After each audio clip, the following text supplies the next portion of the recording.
दोस्तों, अहरा TV, HR TV अहरा के सभी दर्शकों को डॉक्टर दुआ का हार्दिक नमस्कार, अभिनंदन। हम पिछले कई एपिसोड में अंधेर नगरी चौपट व्यवस्था के अंतर्गत बहुत सारी बातें कर रहे हैं। आप हमारे तमाम एपिसोड को पीछे जाकर के भी YouTube में देखें, फेसबुक में और सभी सोशल मीडिया में देखें और ये एनालिसिस निकालें कि आज हमारा लोकतंत्र व्यवस्था किस जगह पहुंच गई है। मैं तो साफ और खुल्लम खुल्ला कह रहा हूं कि लोकतांत्रिक व्यवस्था बीमार हो गई है और इसको इलाज की जरूरत है। अच्छे हॉस्पिटल, अच्छे डॉक्टर और अच्छी दवाई अगर मिल जाए तो हमारा ये चरमराता हुआ लोकतांत्रिक व्यवस्था बेहतर हो सकता है। तब संविधान की जयकार होगा, तब ये जो अलग अलग जय भीम जय मीम जय श्री राम के नारा लगा रहे हैं, इन तमाम लोगों को सुकून मिलेगा, शांति मिलेगा, खुशी मिलेगा और देश भी आजाद महसूस करेगा। हम तमाम जनता जो मानसिक रूप से ही नहीं बल्कि हर तरह से हम टूटे हुए हैं, बीमार हैं और गुलामी की जंजीरों में जकड़े हैं। हम चाह करके भी निकलना चाहते हैं तो ऐसा लगता है जैसे हमारे शरीर में जान ही नहीं है, हम नहीं निकल सकते, हम उठ नहीं सकते, हम गिरे हुए हैं तो गिरे हुए, हम भाग नहीं सकते, हम बोल नहीं सकते, हम चल नहीं सकते, हम किसी को कुछ कह नहीं सकते। ऐसी अवस्था बनी हुई है। इस अवस्था को कौन सुधारेगा? हमें और आपको ही जागना होगा, हमें ही आपको प्रयास करना होगा।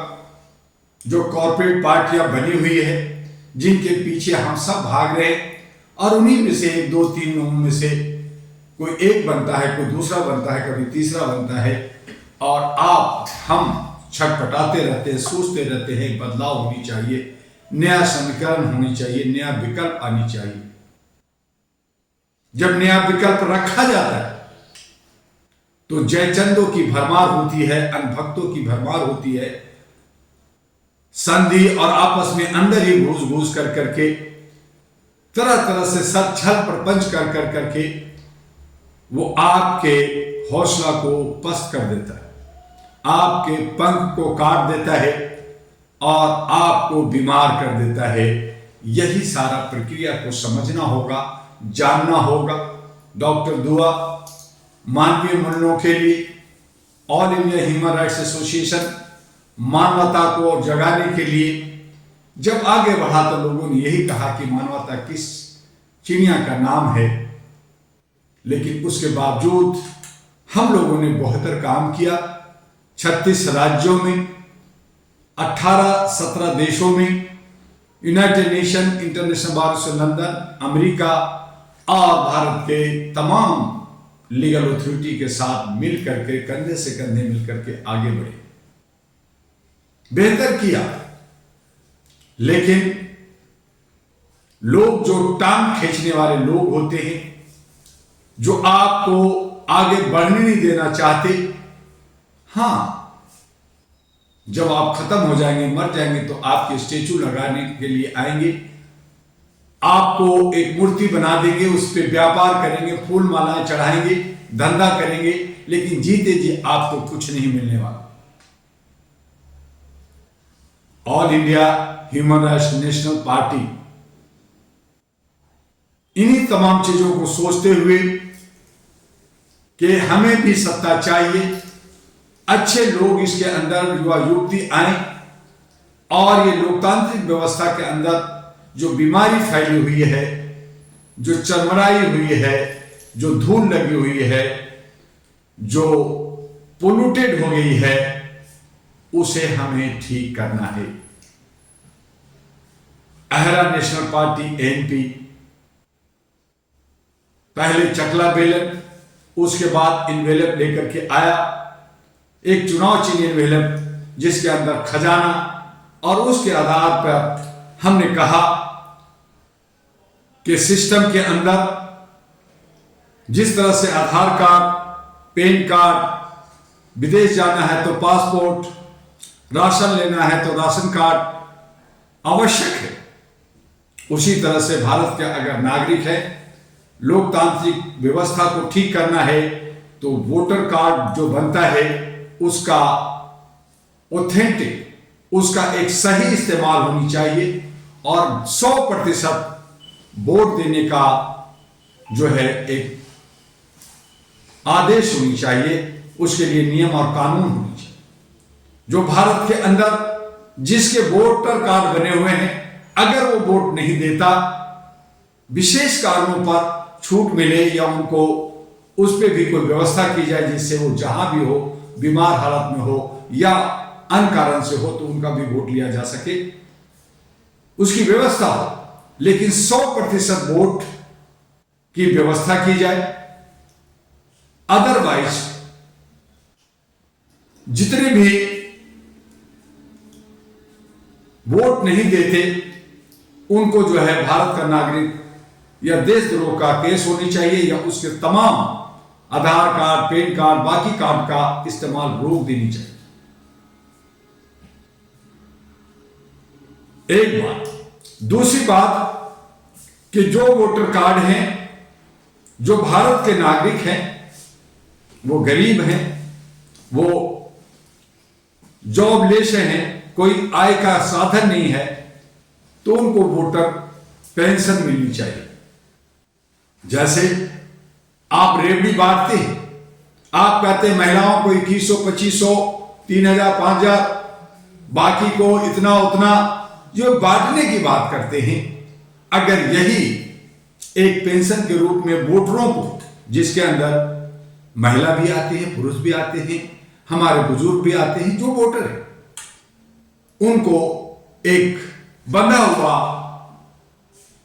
प्रति माह या प्रति वर्ष के हिसाब से उसको वोटर पेंशन मिले, ताकि वो अपनी वोट देने की जिम्मेदारी को बखूबी निभाए। ऐसी व्यवस्था होनी चाहिए, और नहीं तो उसके तमाम दूसरे भारतीय आईडी निरस्त कर देनी चाहिए, उसके अकाउंट सीज कर देनी चाहिए। देखिए 100% वोट कैसे पकड़, कैसे एक जनप्रतिनिधि, और उसकी एक लिमिट बनाए कि कोई भी प्रतिनिधि वही जीतेगा जिसका, वही आगे बढ़ेगा जिसका कम से कम 60% से ज्यादा वोट होगा। जैसे एग्जाम में होता है, स्कूल में होता है, कॉलेज में होता है, यूनिवर्सिटी में होता है, तो वो मेहनत करेगा अपने क्षेत्र में, जनता के बीच में जुड़ा होगा, जनता के विकास और भलाई की बात करेगा, तब उसे जो है 60% से ज्यादा वोट मिलेगा और वहां का जनप्रतिनिधि सही मायने में कहलाएगा। और अगर नहीं तो प्रेसिडेंट रूल होनी चाहिए ऐसी जगह जहां पे कोई भी जनप्रतिनिधि 60% से कम वोट लाता है तो वो योग्य नहीं माना जाता। क्रिमिनल जो जेल गया या और भी हैं, उन्हें लड़ने का अधिकार नहीं होनी चाहिए। एजुकेशन का भी एक बैरियर होनी चाहिए, कितना एजुकेशन होना चाहिए। आप अगर 20-25 पेज का नॉमिनेशन फॉर्म इंग्लिश, हिंदी और भाषा में देते हैं तो उसे पढ़ने का आना चाहिए, उसे भरना आना चाहिए, उसके लिए ट्रेनिंग होनी चाहिए, उनको लिए आपको हर तरह से दिशा देनी चाहिए। ये इलेक्शन कमीशन का काम होना चाहिए। प्रचार प्रसार जो कॉर्पोरेट पार्टियां होती हैं, अंधाधुंध करोड़ों करोड़ खर्च करती है, उस पर अंकुश लगनी चाहिए। समानता, इक्वलिटी की तरह एक ही प्रचार, एक ही तरह का सिस्टम, चाहे वो इलेक्ट्रॉनिक मीडिया से हो, प्रिंट मीडिया से हो, चाहे वो सोशल मीडिया से हो, किसी भी साधन से हो, वो इलेक्शन कमीशन अपने हाथों में करे और एक लिमिट बांध दे कि इतना पैसा आप जमा करेंगे, उससे प्रचार इलेक्शन कमीशन करेगी। जैसे जनता का टैक्स जनता का पैसा आप लेते हैं और उससे आप अपना सैलरी पेंशन तय करते हैं, अपनी सुख सुविधा, अपनी मीटिंग ईटिंग सिटी का सारी व्यवस्था करते हैं। वैसे ही जनप्रतिनिधियों का, उम्मीदवार का प्रचार प्रसार जो है इलेक्शन कमीशन के जी में होनी चाहिए, जिससे इक्वलिटी आएगी, समानता आएगी और किसी तरह का भेदभाव नहीं होगा। साथ ही इलेक्शन कमीशन जो जनता द्वारा जनप्रतिनिधि चुने जाते हैं, जिससे दशा दिशा तय होती है, उसे किसी भी सरकार, किसी भी एजेंसी के साथ जुड़ा नहीं होना चाहिए। वो डायरेक्ट जनता के हाथ में होना चाहिए। जनता के जनप्रतिनिधि सामाजिक कार्यकर्ता होनी चाहिए।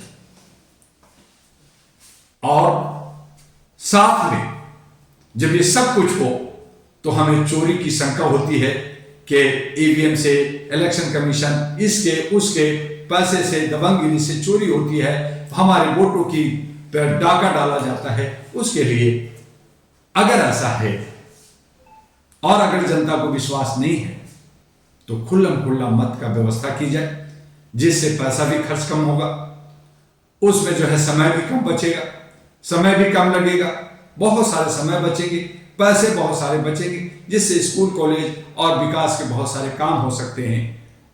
और इस तरह से हमारा लोकतांत्रिक व्यवस्था जो बीमार हो गई है वो स्वस्थ हो जाएगी, वो उसका ऑपरेशन हो जाएगा, उसका इलाज हो जाएगा, उससे दवाई मिल जाएगा और वो भला चंगा हो करके अच्छा काम करेगा। अच्छे लोग हमारे देश के अंदर सेवादार बनेंगे, चौकीदार बनेंगे।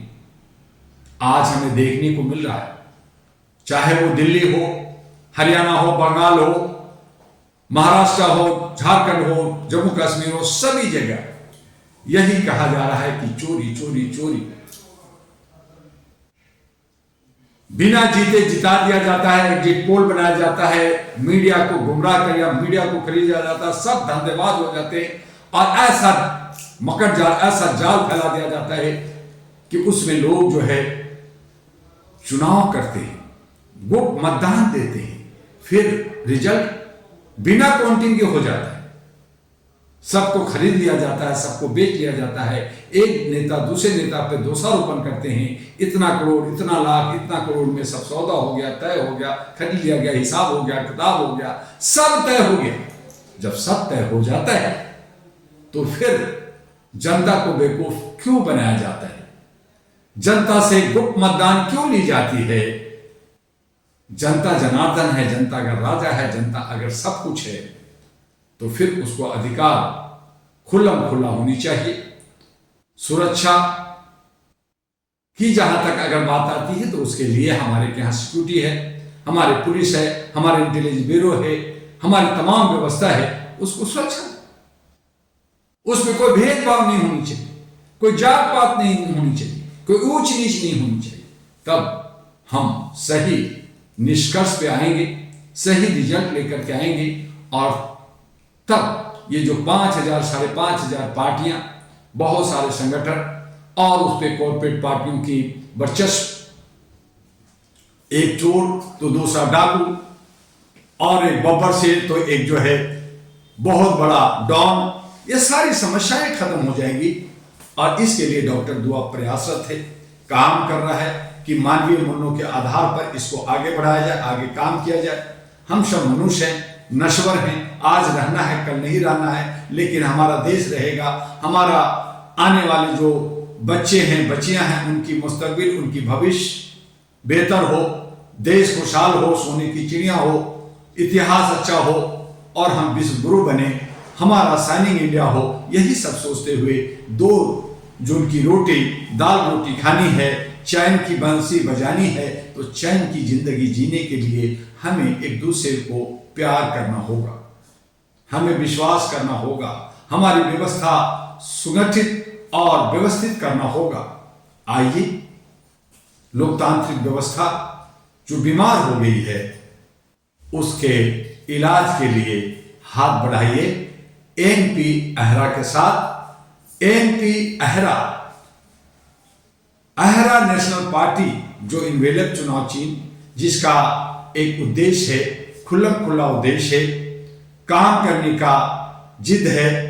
यह दिल्ली के चुनाव से बिहार की तरफ बढ़ रहा है। बिहार में अक्टूबर 2025 में जो विधानसभा का असेंबली का इलेक्शन है, उसकी तैयारी अभी से हम कर रहे हैं। उसके लिए हमें उम्मीदवार की भी तलाश है, अच्छे अच्छे लोगों का। उसके बाद हमें 50,000 वॉलंटियर्स की जरूरत है। बहुत सारे संसाधन की जरूरत है और उन तमाम संसाधनों का हम सब लोग संवैधानिक तरीके से इस्तेमाल करेंगे और जितने भी पुराने लोग, घिसे पीटे लोग हैं, उन्हें बाहर करके युवा युवती को सत्ता में लाना चाहते हैं। एक नया सवेरा, मानवीय मूल्यों का एक इतिहास जो बिहार की रही है, मगध की रही है, उसे पुनर्स्थापित करते हुए और खूबसूरत और बेहतर इतिहास बनाने के लिए, वहां विकास के लिए डॉक्टर दुआ बिहार की धरती पे जा रहा है। बिहार के प्रवासी चाहे देश और विदेश में हो, उन तमाम को जोड़ कर करके आगे बढ़ेगा। दिल्ली का रिजल्ट तो मिल चुका है, एक सिर्फ फॉर्मेलिटी है जो 8 फरवरी को मिल जाएगा। हुआ कुछ नहीं, ढाक का 3 पाक, एक को हराया, एक को जिताया, वही लोग, वही बदलू, वही दल बदलू, वही सब, और उसी तरह का आप पे सारे अंकुश, सारे दबाव बनते रहेंगे। आप चीखते रहेंगे, चिल्लाते रहेंगे। आइए मानवता को कायम करने के लिए, इंसानियत, ह्यूमैनिटी को कायम करने के लिए बिहार की धरती, जहां से विश्व को रोशनी और दशा दिशा दिया गया था, उसी बिहार की धरती से हम पुनः लोकतांत्रिक व्यवस्था को बेहतर बनाएंगे, भारत को बेहतर बनाएंगे और आन बान शान के साथ हम देश के अंदर बिना किसी भेदभाव का अपनी जिंदगी बसर करेंगे। बस आज इतना ही। फिर हम आपसे कल दिल्ली के रिजल्ट आते ही बात करेंगे कि हमने जो कहा था करीब करीब उससे मिलता जुलता ही सारा कुछ हुआ है। और ये सब हमारे जयचंद, हमारे दोगले लोग, हमारे बिके हुए लोग, हमारे जो नहीं चाहते शांति सद्भावना, उनकी वजह से ये सारा गेम खराब हुआ और गेम खराब किया गया। लेकिन कोई बात नहीं, हम हारे नहीं हैं, हम लड़ेंगे, लड़ते रहेंगे तब तक जब तक हमें सही आजादी, मानसिक जो गुलामी है उससे बाहर नहीं निकलते। हमें गुलामी का एहसास जिस वक्त हो जाएगा, हम आजाद हो जाएंगे और ये भारत के राज्य बिहार की धरती से शुरू होगा।